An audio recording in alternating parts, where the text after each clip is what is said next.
नमस्कार दोस्तों। आज मैं लेकर आई हूँ दीपक गर्ग जी की रचना। पापा जी, आप हमारे लिए कभी कुछ खाने को क्यों नहीं बनाते? जैसे सोनू के पापा उसके लिए बनाते हैं। वो बड़े इतराकर बताता है। मुझे और आस्था को बड़ा बुरा लगता है। आराध्या मोहन की गोद में चढ़कर उससे मनुहार करते हुए बोली। मोहन की आज साप्ताहिक छुट्टी थी और वह सोफे पर बैठे हुए टीवी देख रहा था। आराध्या की बात सुनकर वह कभी आस्था को, कभी आराध्या को, तो कभी अपनी पत्नी सुधा की ओर देखने लगा। जहां आस्था और आराध्या दोनों उससे अपने प्रश्न का उत्तर जानने के लिए उत्सुक हो रही थी, वही सुधा मुस्कुरा रही थी। मोहन को समझ नहीं आ रहा था वो इस बात का क्या जवाब दे, क्योंकि उसे हकीकत में कुछ बनाना आता ही नहीं था। बचपन से माँ ने, तो कभी बहनों ने, और शादी के बाद से सुधा ने उसकी हर वो मनपसंद खाने की चीजें स्वयं बनाकर दी कि वो कभी रसोई घर में घुसा तक नहीं था। उसे तो ये तक नहीं पता था कौन सा सामान कहाँ रखा है। खैर, सुधा ने उसे इशारा करते हुए कहा, बेटियों से उनकी पसंदीदा चीज पूछो।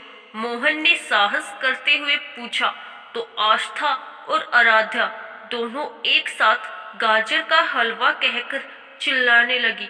अच्छा, तो हमारी बेटी को गाजर का हलवा खाना है? नहीं पापा जी, हमें बस खाना, आपके हाथों से बनाया हुआ गाजर का हलवा खाना है। दोनों एक साथ बोले। और ये हम अपनी आंखों से आपको बनाते हुए देखेंगे। अगर आप सचमुच हम दोनों बेटियों से प्यार करते हैं तो आपको गाजर का हलवा बनाना ही होगा। मोहन ने सुधा की ओर देखा तो उसने इशारे से हाँ कहने को कहा। अच्छा भाई अच्छा, आज आप दोनों के लिए आपके पापा गाजर का हलवा बनाएंगे। अब खुश हो? ये कहकर दोनों खुशी से झूम उठी। दोनों की खुशी देखकर मोहन और सुधा भी हंस पड़े, मगर अगले ही पल मोहन के चेहरे का रंग उड़ गया, ये सोचकर कि उसने दोनों बेटियों को वादा तो कर दिया, मगर वो बनाएगा कैसे गाजर का हलवा। इससे पहले वो सुधा को कुछ पूछे, वो बोली, आस्था, आराधा जाओ, बाजार जाओ, अपने पापा के साथ और अच्छी वाली गाजरें लेकर आओ। अरे भाई, आज तो मैं भी खाऊंगी अपनी बेटियों के पापा जी के हाथों से बनाया गया गाजर का हलवा। और हंसने लगी। मोहन की हालत खस्ता हो रही थी। ये क्या हो रहा है? अब वो करे तो क्या करे? यहाँ तो वह बुरी तरह फंस गया। खैर, वह बेटियों को लेकर बाजार पहुंचा और वहां से 3 किलो गाजर, 1 किलो खोया, थोड़े बादाम और काजू ले आया और सारी सामग्री सुधा को थमा दी।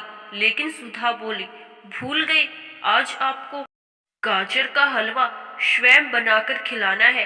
क्यों बच्चों? हाँ पापा, प्लीज बनाओ ना। देखो, आपने वादा किया है।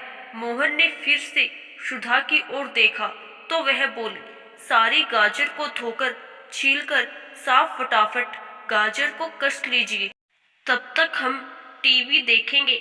चलो बच्चों। मोहन रसोई घर में खड़े होकर सोच रहे थे, यार, आज तक गाजरें खाई थी, मगर कद्दूकस से कसनी कैसे हैं? क्या करूं?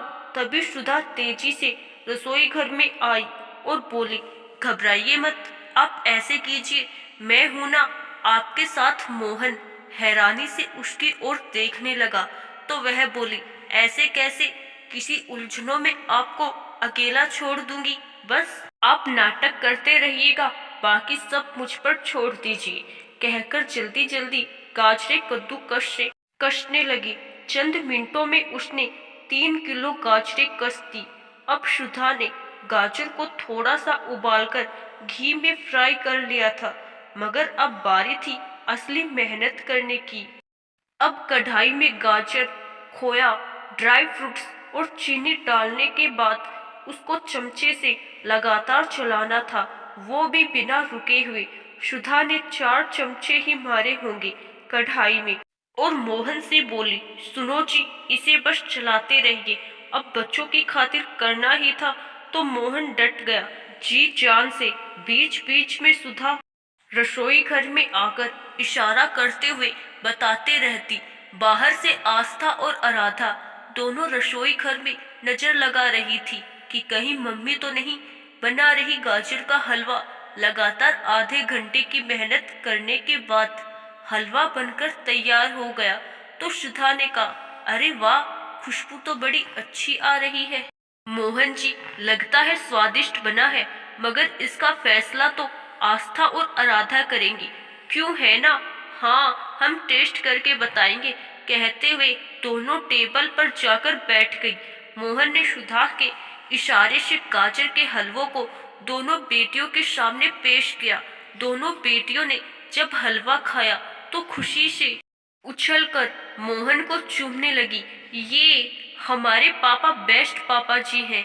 मम्मी आप भी खाओ, पापा जी ने बड़ा स्वादिष्ट हलवा बनाया है, कहकर चम्मच भरकर सुधा के मुंह में डाल दिया। मीठे का स्वाद भले ही सुधा और दोनों बेटियों के मुंह में था, मगर उनकी खुशी की मिठास मोहन को महसूस हो रही थी। उसने इशारे से सुधा को थैंक्स कहा और सुधा सहित दोनों बेटियों को गले से लगाते हुए गाने लगा, तुमसे बना मेरा जीवन, सुंदर सपना सलोना, तुम मुझसे खफा न होना, कभी मुझसे जुदा न होना। दोस्तों, किसी घर में एक साथ रहना परिवार नहीं कहलाता, बल्कि एक साथ जीना, एक दूसरों को समझना और एक दूसरे की परवाह करना परिवार कहलाता है। आशा करती हूँ दोस्तों, आपको दीपक गर्ग जी की यह रचना जरूर पसंद आई होगी। धन्यवाद।